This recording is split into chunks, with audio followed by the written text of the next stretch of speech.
요한복음 8장 1절에서 11절 말씀 우리 같이 한 목소리로 천천히 읽도록 하겠습니다.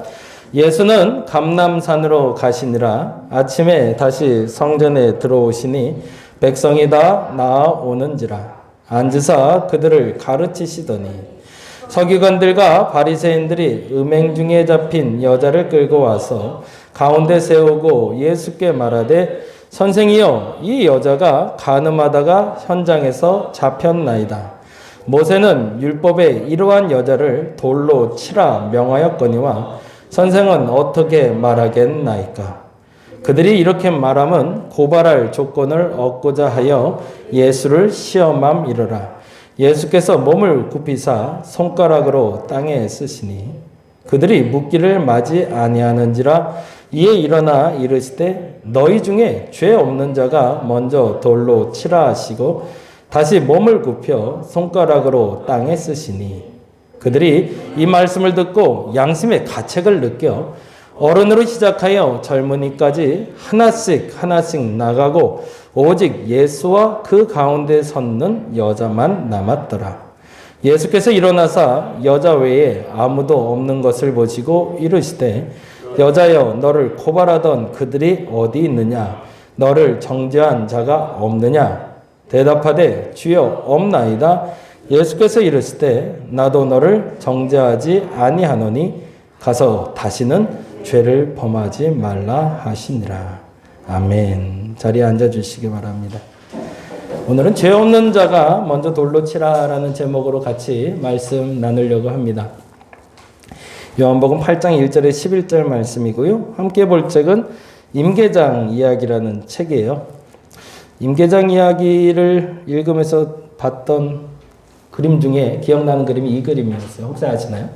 보신 적 있나요? 인터넷에 많이 떠올랐던 그림인데 이 그림의 가운데 글씨가 있죠?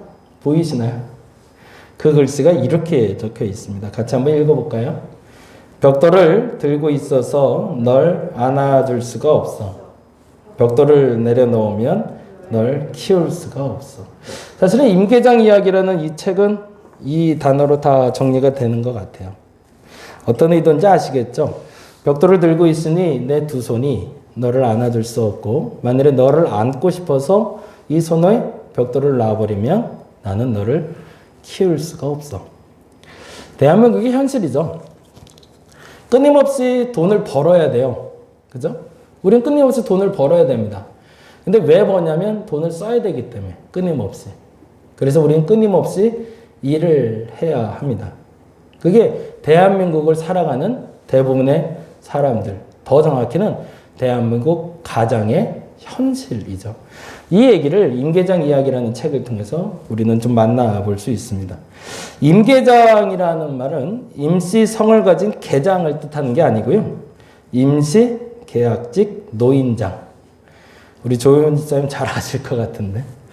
임시 계약직 노인장의 줄임말이라고 합니다. 임계장 이야기는 공기업을 정년 퇴직한 후 임계장으로 살아야 했던, 정확히 말하면 살아가는 우리 60대 남자의 평범한 대한민국 가장의 근무 일지입니다. 가장 근처에서 가장 익숙하게 제일 많이 만날 수 있는 아버지들. 오늘은 그 아버지 얘기를 좀 하려고 그래요. 내 아버지는 어떤 분인가 한번 생각하면서 쫓아와 주시면 좋을 것 같아요. 공기업에 38년 동안 있었다. 그러면 안정적인 거죠, 삶이. 그래서 사실은 이분이 읽고 있는 세상과 제가 만나고 있던 세상도 조금 달랐어요. 어찌 보면 이분은 38년 동안은 나름대로 평탄했던 거거든요. 그렇잖아요. 한 기업에 38년을 있었으니 나름대로 퇴직금도 그리고 본봉도 연봉도 꽤 있었을 테니까. 근데 세상에 나와보니 그동안 보지 않았던 것이 보였다는 얘기입니다. 이렇게 돼 있죠. 손에 남은 건 거의 없었다. 퇴직금은 오래전에 중간정산에 집을 마련하는 데 썼고 보편적인, 감사합니다.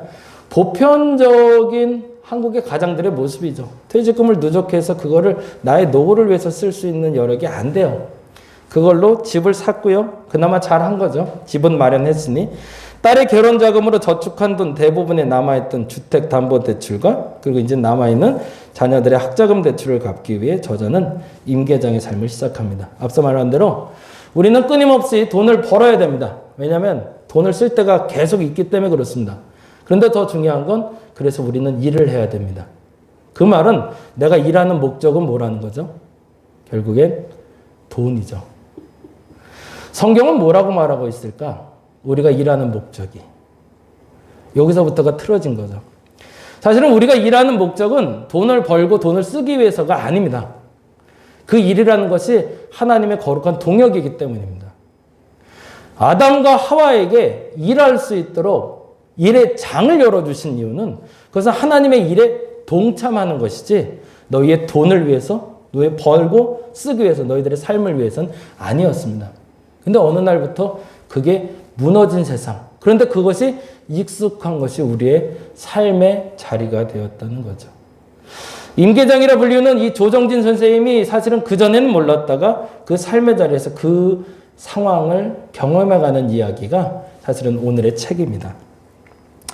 임계장이 육체를 무너뜨리는 게 있었습니다. 그것은 열악한 근무 환경이었습니다. 잘 아시는 분 있을 것 같은데 이분이 예를 들면은 터미널에서 일했던 터미널 배차 기사로 일했던 이야기가 나옵니다. 가봤더니 환경이 꽤 괜찮더래요. 사무실도 있고 번듯한, 그리고 아침에 가면 따뜻한 커피도 한 잔 마실 수 있고, 아 여기서부터는 조금 삶이 여유로우겠구나 라고 생각하고 갔대요.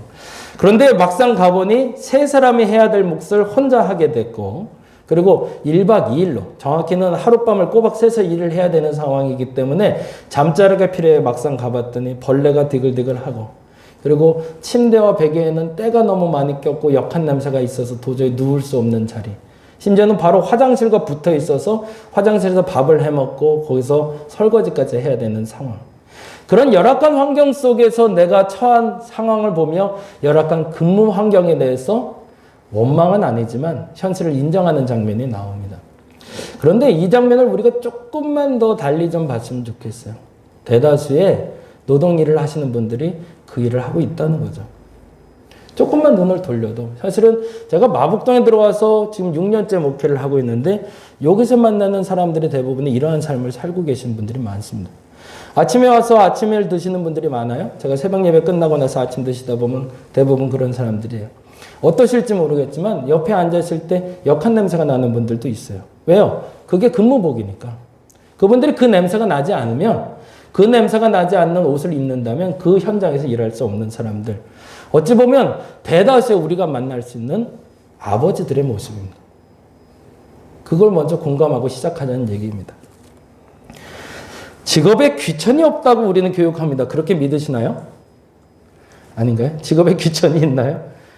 이렇게 말하는 이유가 있다는 거죠. 역설적인 표현이지만 세상의 모든 사람들이 직업에 귀천이 있다고 생각하기 때문에 그렇습니다. 귀한 직업은 뭘까요?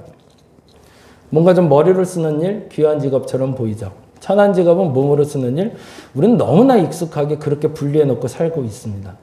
그러면 정말 노동으로 하는 일은 천한 걸까? 그 질문을 던져보자는 얘기입니다. 인간은, 이 말이 참 저는 무서웠어요. 같이 한번 읽어볼까요? 인간은, 같이 읽겠습니다. 삶의 수준이 크게 다를 것 없는 동일한 계층 안에서도 신분고하를 나누려는 독특한 잔인함을 가지고 있다. 이 잔인한 인간이 여러분이 아닌지, 여러분은 사람을 평가하는 기준을 어디다 갖고 계신가요? 어떤 사람이 천한 걸까요? 어떤 사람이 귀한 걸까? 임계장 이야기는 38년 공기업에 일했던 분이 그 삶의 현장에서 천한 것이 무엇인지 귀한 것인지를 무엇인지 찾아가고 계십니다. 그리고 그 삶의 현장에서 귀한 일을 하는 아버지를 만나게 되는 장면을 우리는 책을 통해서 만나게 돼요. 보이는 것, 아는 것, 그것이 세상의 전부가 아니기 때문에 그렇습니다. 저는 그렇게 믿습니다. 글을 잠깐 볼까요? 그 안에 글 중에 이런 글이 있습니다. 고용주들은 최저임금이 조금 오르면 업무량은 그대로인데도 인원을 대폭 줄였다. 왜 그랬을까요? 최저임금이 오르면 인원을 줄여야 되는 이유는 동일한 돈을 쓰면서 동일한 일을 해야 되기 때문이죠. 그래서 방법은 사람을 줄이는 게 가장 효과적인 방법인 거죠. 또 무급 휴게 시간을 계속 늘려 최저임금이 올라도 시급 노동자는 더 받는 것이 없었다. 이것이 시급 노동의 현장이며 은퇴 후 일터에 뛰어든 단기 비정규직 고령자들의 세상이다. 비참해 보이죠? 근데 저는 이렇게 안 썼으면 좋았을 것이라는 생각을 하면서 이거를 좀 봤어요. 수십만에 달하는 노인들이 믿기지 않은 비참한 환경에서 일하고 있지만 노령 노동에 대한 사회적 안정망은 전혀 없다. 근데 이 말은 이렇게 바꾸고 싶었습니다. 노동에 대한 사회적 안정망은 전혀 없다. 대한민국 사회에서 노동에 대한 사회적 안정망이 극히 부족합니다. 앞서 일부 예배 때에도 탈북해서 오신 분이 오셨어요. 근데 이분 얘기가 그래요. 이게 잘못 오용되면 안 되는데 북한은 안 그렇대요. 근데 대한민국은 다른 게 있대요. 최소한 북한에서는 노동하는 사람들이 서로 속이는 일은 없다는 거예요. 이만큼 일을 했으면 이만큼 받는 게 맞대요. 근데 대한민국은 말 다르고 아 다르고 어 다르다는 거예요. 그래서 처음엔 몇 번 속았대요. 그러려니 하고 원래 그렇게 노동을 해왔으니까. 그런데 자꾸 사람들한테 당하더라는 거죠. 그게 문화가 다른 건가 생각을 했대요. 전 문화가 다른 것 같진 않고요. 생각이 다르다고 생각을 합니다. 노동에 대한 사회적 안정망이 우리나라에 구축되어 있지는 않습니다. 아직도. 근데 그 이유가 뭘까? 아까 말한 대로 귀천으로 나뉘기 때문에 그렇습니다. 노동이 신성한 거라고 성경은 말합니다. 성경은 노동이 천한 것이라고 말한 적이 한 번도 없습니다. 노동은 신성한 겁니다. 그런데 그것에 우리는 가치를 부여하고 있지를 않기 때문이라는 거죠. 또 하나 읽어드릴게요. 나이 들면 온화한 눈빛으로 살아가고 싶었는데 백발이 되어서 핏발선 눈으로 거친 생기를 이어가게 될 줄 몰랐다. 편하게 사실 줄 알았는데 안 그렇더라는 거죠. 근데 이게 우리 앞으로의 현실이란 말이죠. 여러분의 노후가 보장이 되어 계신가요? 아, 이거 심각한 문제예요. 내 노후. 근데 노후뿐만 아니라 밑에서 올라오는 자녀들도 있으니까. 문득 터미널을 둘러봤다. 구석구석을 쓸고 있는 등이 무거운 할아버지와 늦은 오후 영화관으로 출근하는 할머니들이 눈에 들어왔다. 영화관으로 출근하는 분들은 어떤 분들일까요? 영화가 끝나고 나서 청소하시는 분들이겠죠. 이 터미널만 봐도 인력의 80%가 비정규직이고 그중 많은 수가 임계장들이었다. 이 고단한 이름은 수많은 은퇴자들이 앞으로 불리게 될 이름이기도 할 것이다. 임계장은 나 혼자가 아니었다. 현실입니다. 그렇죠? 남의 얘기가 아니라 주변을 조금만 둘러봐도 내 옆에 계신 분이 이렇게 살고 계십니다. 이거를 알지 못하면 교회 아닙니다. 이거부터 알아야 됩니다. 근데 이 말을 이렇게 바꾸고 싶었어요. 그중 많은 수가 노동자들이다. 몸으로 일하는 사람이라는 겁니다. 내가 만나는 대다수의 사람들 중에 몸으로 일하는 사람들이 많다는 걸 아셔야 됩니다. 그리고 더 중요한 건 우리는 혼자가 아니라는 것. 그들은 홀로 있어야 될 사람들이 아닙니다. 왜요? 보이는 것, 아는 것, 그것이 세상의 전부가 아니기 때문에. 그래서 저는 교회가 너무 고급져지지 않았으면 좋겠다는 생각을 합니다. 명동성당 얘기를 어저께 좀 봤어요. 혹시 보셨나요? 명동성당에 대한 기사가 났는데 아주 재미난 타이틀 나왔어요. 이제야 교회가 교회다워졌다. 명동성당은 굉장히 성시화되고 구별된 장소였습니다. 그래서 들어가는 사람들이 제한적이었고 군부독재 시대에도 그것만큼은 지켜졌던 땅이 명동성당이었어요. 그만큼 관리가 잘 됐던 것이죠.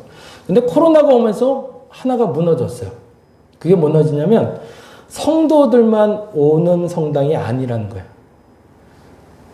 이제야 둘러보니 주변에 노숙자가 너무 많은 걸 알게 된 거예요. 그래서 명동성당이 문을 열었대요. 그리고 성당 안에 노숙자들이 밥을 먹을 수 있도록 밥상 공동체를 만들어줬답니다. 그래서 성도들의 입에서 뭐가 나오냐면 그들이 밥을 줬기 때문에 나누기 때문에 교회가 됐다는 게 아니라 그분을 표현은 그랬어요. 교회가 지저분해진 걸 보니 비로소 교회다워졌다. 여기가 깨끗하면 좋아요. 교회가 깨끗했으면 나도 좋겠어요. 나도 관리하기 좋으니까. 근데 우리만의 교회라면 그건 교회가 아니라는 얘기죠. 우리는 끊임없이 알고 있습니다. 누구나 올 수 있는 교회여야 된다고. 누구나 와서 예배해야 된다고. 천한 사람 없다고. 낮은 자부터 약한 자부터 다 와서 예배드려야 된다고. 근데 아무나 올 수 있는 교회가 아닙니다. 작년까지 예배드렸던 장소에도 그랬지만 제 마음에 불편함은 그거예요. 우리 교회는 장애인이 못 와요. 왜 못 올까요? 엘리베이터가 없어요. 2층에 있는 교회를 다리가 불편한 장애인이 올라올 수는 없습니다. 이미 우리도 그 부분에선 그분들을 배제하는 교회라는 얘기입니다. 어느 순간부터 약자를 생각하고 사회적인 약자에 대해서 고민하는 교회라고 말은 하면서도 실질적으로 우리의 공간은 우리에게 편리한 공간은 됐지만 그들에게 제공할 만한 공간은 없다는 얘기죠. 그 부분에 대해서 같이 고민하고 질문하고 답을 찾는 교회가 되면 건강한 교회가 될 겁니다. 근데 문제는 어느 날부터 우리는 화려해지기 시작했다는 거예요. 우리의 삶이 더 감사한 건 하나님의 복을 주셔서 우리가 잘 살게 됐어요. 소위 돈이 넉넉하게 됐어요. 그러다 보니까 어떻게 됐냐면 그들을 잊어버렸고요. 그들과 함께하는 시간들이 적어지기 시작했습니다. 100% 그날부터 나타나는 건 교회가 병들기 시작합니다. 교회는 더 낮은 곳으로 가야 됩니다. 우리가 가난해져야 된다는 얘기가 아니라 우리의 부를 같이 나눌 수 있는 공동체가 되어야 한다는 얘기죠. 보이는 것, 아는 것, 그것이 세상의 전부가 아닙니다. 조금만 눈을 낮추면 더 낮은 곳에 더 어려운 사람들이 보이기 시작합니다. 세상을 함부로 판단하지 말아야 되기 때문에 그렇습니다. 성경은 그렇게 말하고 있습니다. 신분의 귀천과 직업의 귀천이 사람을 평가하는 기준은 아니기 때문에 그렇습니다. 여기 젊은 분들은 특히나 더 사람을 나눌 때 사람을 나누는 기준이 신분과 그리고 재산이 아니기를 바랍니다. 그렇게 돼야 여러분 때의 세상이 바뀔 겁니다. 저도 그렇게 배워왔기 때문에 잘 살아야 된다고, 잘 사는 게 사람다운 거라고. 근데 아니라 잘 쓰는 것이 사람다워지는 거죠. 같이 어울려 살 수 있는 사람들 되었으면 좋겠습니다. 오늘 본문 얘기로 가볼까요? 1절이 이렇게 기록이 되어 있습니다. 같이 한번 읽어봅니다. 예수는 감람산으로 가시니라. 아침에 다시 성전에 들어오시니 백성이 다 나온지라 앉으사 그들을 가르치시던. 이게 두 가지 단어가 나와요. 첫째는 감람산이라는 단어예요. 동일한 장소에 가늠한 여인을 만나는 장면이 나옵니다.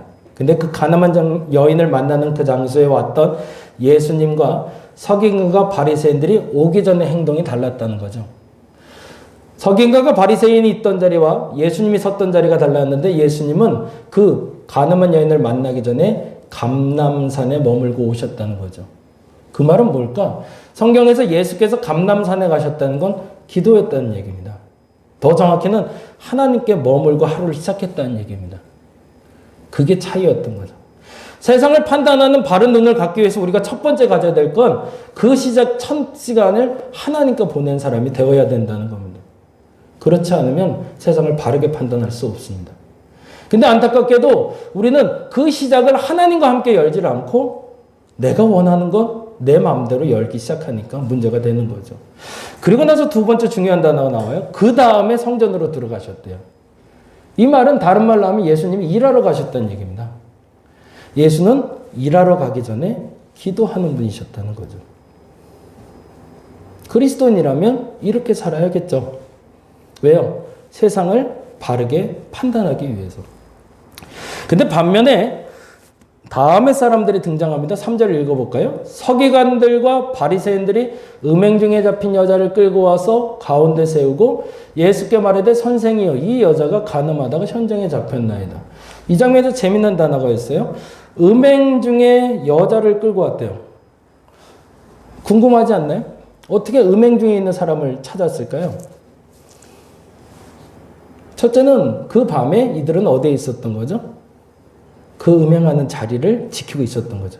그 여인이 언제 들어가는지 그리고 어떤 일을 벌이는지 이걸 감시하다 그 순간에 탁 낚아채야 되기 때문에 이들은 예수께서 기도하는 순간에 죄를 도모하고 있었던 거죠. 그러면 세상을 판단하는 기준은 완전히 다를 수밖에 없는 거죠. 기도하고 나온 사람과 죄를 도모하던 사람과의 세상의 판단 기준은 완전히 다를 겁니다. 근데 또 하나, 왜 음행 중에 잡힌 여자만 있냐는 거죠. 음행은 혼자 하는 게 아닌데. 그러면 이 남자는 어디 갔을까? 우린 여기에 질문을 좀 던질 필요가 있는 거죠. 남자는 이 죄악을 짓는 도구가 됐던 거죠. 누구 편이었을까요? 서기관과 바리새인의 편이었겠죠. 그러니 그는 그 올무를 빠져나갈 수 있었던 거고 여인만 잡혀온 거죠. 누군가를 평가하기 전에 우리가 첫 번째 던져야 될 질문이 있습니다. 나는 지난밤에 무엇을 했는가? 만일에 하나님 앞에 머물렀다면 여러분은 바른 판단 기준을 가질 수 있었을 겁니다. 근데 만일 그렇지 않다면 세상의 기준과 동일한 기준으로 오늘 나는 살아갈 겁니다. 그것이 무조건 잘못됐다고 말하는 건 아닙니다. 근데 중요한 것은 내가 세상을 판단하는 기준이 이 땅의 가치와 이 땅의 이득을 판단하며 살아가는 사람하고는 최소한 달라야 되지 않을까라는 겁니다. 매일 이 시간을 하나님 앞에 머물며 시작하는 사람과 아주 가끔씩 하나님 앞에 머물며 시작하는 사람과 아예 하나님 배제하고 시작하는 사람과는 분명 판단의 기준이 다르겠죠. 그리고 나서 5절에 이런 얘기가 나와요. 참 무서운 얘기인데요. 같이 한번 읽어볼까요? 모세는 율법에 이러한 여자를 돌로 치라 명하였거니와 선생은 어떻게 말하겠나이까. 여기서 참 무서운 단어는 이 단어예요. 모세는 율법에 라는 단어. 무슨 말이냐면 나는 알고 있다요. 뭐를? 세상에 옳은 가치를. 근데 바리새인과 서기관이 바로 알고 있었을까요? 몰랐던 거죠. 음행한 여인을 잡아온 그 가치만을 보고 그 장면만을 보고 저 여인은 나쁜 여인이야. 저건 돌로 쳐 죽여야 돼 라고 말하고 싶은데 그건 내가 아는 모세 율법이지만 사실은 그 가치가 잘못된 것인지 잘된 것인지 판단하고 있냐는 거죠. 알고는 있지만 정말 알고 있는 걸까? 진짜 안다는 건 뭘까요? 내가 아는 대로 살아내야 됩니다. 아는 대로 살아내지 못하면서 우리는 안다라고 말할 수 없습니다. 예배를 드릴 때도 마찬가지고 우리들의 삶의 자리에서 내가 아는 선한 가치대로 살아가고 있는지를. 신앙이라고 말하고요. 우리는 말씀대로 살아가야 된다고 얘기합니다. 근데 여러분 말씀대로 살아가고 계신가요? 성경은 그렇게 얘기해요. 말씀대로 살아가면 너에게 복이 있을 거라고. 그래서 말씀대로 산다고 얘기해요. 그런데 말씀대로 살지 않으면서 우리는 복을 얻길 원하는 거죠. 소소한 것부터, 아주 작은 것부터. 그래서 제가 요즘 많이 쓰는 단어가 그 얘기를 쓰는데 사회적인 약속도 우리는 지켜야 된다. 하나님과의 약속도 지켜야 되지만 하나님과의 약속뿐만 아니라 사회적인 약속도 최소한 지키려고 노력해야 된다. 그게 그리스도인이니까. 교회가 병들고 문제가 됐던 이유는 하나님과의 약속은 소중히 여겼지만 사회와의 약속은 소홀히 여겼거든요. 그러니까 세상과 교회가 다른 그리스도인들을 만들고 말았어요. 그러지 말아야 된다는 거죠. 그러기 위해서 뭐 해야 되나? 알고 있는가? 진짜 알고 있는가? 아주 작은 것부터. 서로 사랑하라는 말을 알았다면 사랑하고 살아야 되는 거고, 원수를 사랑하라는 말을 알았다면 원수를 어떻게 사랑해야 되는지 실천하려고 노력을 해야 되는데 그걸 하지 않는 세상이 과연 그리스도인답게 판단할 수 있는 세상이 될까? 아니라는 거죠. 두 번째로 던지는 질문입니다. 첫 번째는 간밤에 내가 무엇을 했는가? 만일에 세상과 동일한 가치로 살아왔다면 그리스도인처럼 착각하며 판단하지 말아야 됩니다. 그건 잘못하는 겁니다. 두 번째, 알고 있다고 말하면서 진짜 몸으로 실천하지 않는 그리스도인이라면 감히 누군가를 판단하면 안 된다는 얘기입니다. 마지막으로 6절입니다. 그들이 이렇게 말하면 고발할 조건을 얻고자 하여 예수를 시험함이라. 예수께서 몸을 굽히사 손가락에 땅에 쓰시니 이렇게 돼 있죠. 그들이 묻기를 맞이 않은지라 이에 일어나 이르시되 너희 중에 죄 없는 자가 먼저 돌로 치라. 이 단어가 참 우리가 너무나 잘 아는 단어죠. 너희 중에 죄 없는 자가 먼저 돌로 치라. 이 말을 듣고 나서가 중요해요. 사실은. 너희 중에 죄 없는 자가 먼저 돌로 치자. 사실은 이전에 예수께서 침묵하셨던 이유도 물론 있겠죠. 근데 그 다음에 이 단어가 나옵니다. 그들이 이 말씀을 듣고 뭐래요? 양심의 가책을 느껴. 세 번째 하고 싶은 얘기는 이 얘기입니다. 양심의 가책을 느껴. 누군가를 평가하기 전에 우리 세 번째로 물을 수 있어야 됩니다. 그럼에도 양심이 살아있는가? 그리스도인들이 그리스도인답게 살지 못해서 교회가 병들었고 사실은 세상이 병드는 게 맞습니다. 순서가. 하나님은 교회를 택해서 세상을 거룩하게 하라고 하셨습니다. 그런데 교회가 거룩하기 위해서 먼저 거룩해야 되는 건 나 자신입니다. 내가 거룩하지 않으니 교회가 거룩하지 않은 거고 교회가 거룩하지 않으니 내가 선 곳에서 세상은 거룩할 수가 없습니다. 그건 당연한 순리입니다. 근데 어느 날부터 우리는 세상을 원망합니다. 세상이 이 모양 이 꼴이기 때문에 내가 이렇게 힘든 거라고. 세상이 어렵기 때문에, 세상이 고통스럽기 때문에 내가 이렇게 고통스러운 거라고. 그거는 내가 책임 회피를 하고 있는 겁니다. 제일 먼저 해야 될 건 내가 거룩해야 됩니다. 내가 거룩하기 위해서 해야 될 게 뭘까요? 매일 아침 첫 시간 하나님께 나는 머물러야 됩니다. 그러면 바른 판단력을 가지게 되실 겁니다. 요지부동 제가 요청하는 게 있습니다. 새벽 예배. 예배를 드리시지 않아도 상관없어요. 예배를 드리는 이유는 여러분의 첫 시간을 하나님께 드리는 연습을 하시라는 얘기입니다. 그게 익숙하신 분은 이 자리에 안 나오셔도 상관없어요. 근데 요지부동 못 하시는 분들도 있고 안 하는 분들도 있고 힘든 분들도 있어요. 중요한 건 이게 습관이 된다면 여러분은 온전한 판단력을 가질 겁니다. 근데 이 온전한 판단력을 가질 수 있는 도구가 분명 내게도 주어져 있음에도 불구하고 아까 말한 대로 알고는 있는데 안 하면 사실은 바른 판단력은 불가능하다는 얘기입니다. 이 부분은 부탁을 드리는 거예요, 제가. 왜냐하면 여러분이 바른 판단력을 갖기를 원하기 때문에. 그래서 첫 번째 내가 맨 처음 시간을 하나님께만 드릴 수 있다면 나는 세상을 온전히 판단할 수 있지만 그렇지 않으면 어떻게 할까의 질문에 마지막 질문이 이 질문입니다. 그렇다면 양심은 있는가? 그렇다면 하나님 앞에 머물 수 있습니다.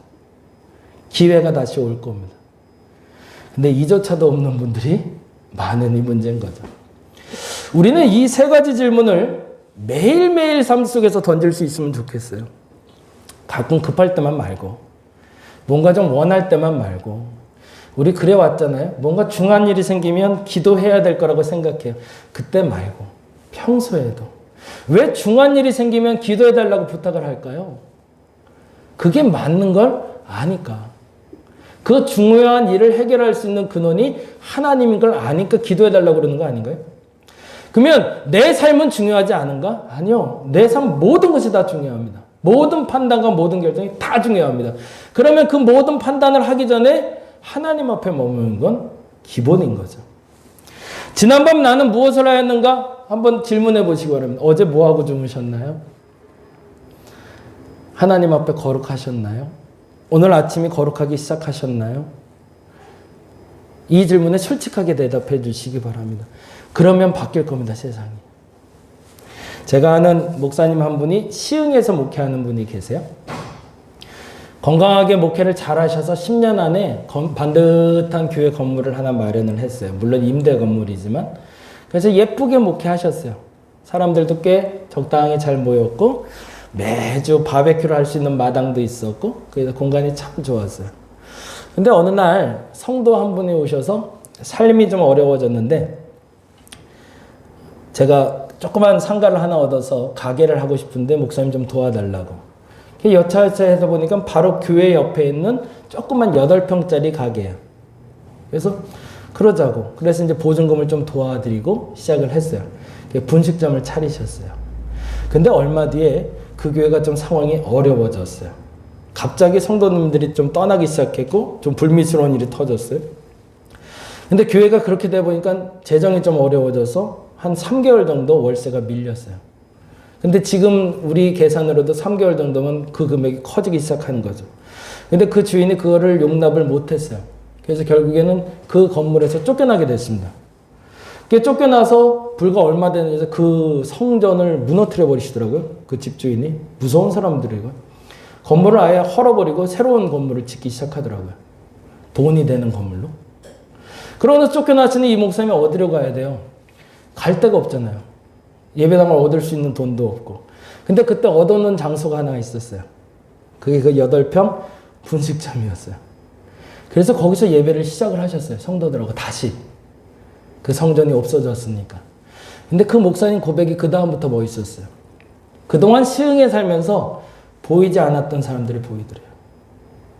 거기서 성도들을 만들려고 그랬고 교인들을 만들려고 그랬고 그래서 번듯한 교회를 만들고 싶었는데 교회 건물이 무너져 버리니까 그 주변에 외국인 노동자가 그렇게 많은 걸 이제 알게 됐고 그 동네에 밥을 못 먹는 아이들이 있는 걸 알게 됐고 그래서 그 분식점에서 아이들에게 음식을 제공하기 시작했고 외국인 노동자를 위해서 옷가게를 마련하기 시작했고 이런 사역을 시작하게 됐노라고. 위험한 시대를 살아가고 있습니다. 교회가 매우 부자가 됐습니다. 감사합니다. 참 좋은 일이에요. 저도 넉넉해졌으면 좋겠어요. 근데 교회가 점점 풍요로워질수록 우리들의 삶이 하나님의 복으로 넉넉해질수록 우리의 눈높이는 더 위로만 향할 것이 아니라 더 아래와 옆으로 향할 수 있어야 됩니다. 근데 그 판단력은 어디서 올까요? 매일 아침에 하나님 앞에 무릎을 꿇을 수 있는가에 있습니다. 죄송한 얘기지만 제가 배울 때도 그렇게 배웠어요. 배가 나오기 시작하면 힘이 안 된다고. 어느 날부터 우리의 무릎이 하나님께 꿇히지 않고 세상 앞에 꿇려 있고 그리고 하나님 앞에 머물지 않으면 교회는 무너지고 말 겁니다. 다시 한번 점검하며 여러분께 부탁드립니다. 아침에 첫 시간을 하나님께 드릴 수 있는 여러분 되시기 바랍니다. 왜? 여러분의 삶에 바른 판단력을 갖기 위해서. 근데 그렇게 시작을 못했다면 여러분께 이 세 번째 질문을 던질 수 있기를 바랍니다. 그래도 난 양심껏 살고 있는가? 그런데도 불구하고 그 양심껏 살지 못한다면 그날을 한번 바꿔보시기 바랍니다. 그 시간이라도 하나님 앞에 머물면서 바른 판단력을 가지고 바른 귀와 천을 선택할 수 있는 여러분 되시면 좋겠습니다. 임계장 이야기는 사실은 이 땅에 사는 아버지들 이야기라고 했습니다. 세상에 어떤 아버지도 존재하는 한 우리에게 그릇된 아버지는 없습니다. 천한 직업인 가진 아버지이기 때문에 창피하다 그렇게 말하지 않았으면 좋겠습니다. 세상엔 천한 직업이란 없으니까. 가장 귀한 것은 하나님 앞에 머물 때 가장 귀해지는 겁니다. 그 삶이, 그 시간이, 그 시각이 저와 여러분의 시각이 되기를 간절히 바랍니다. 기도하겠습니다.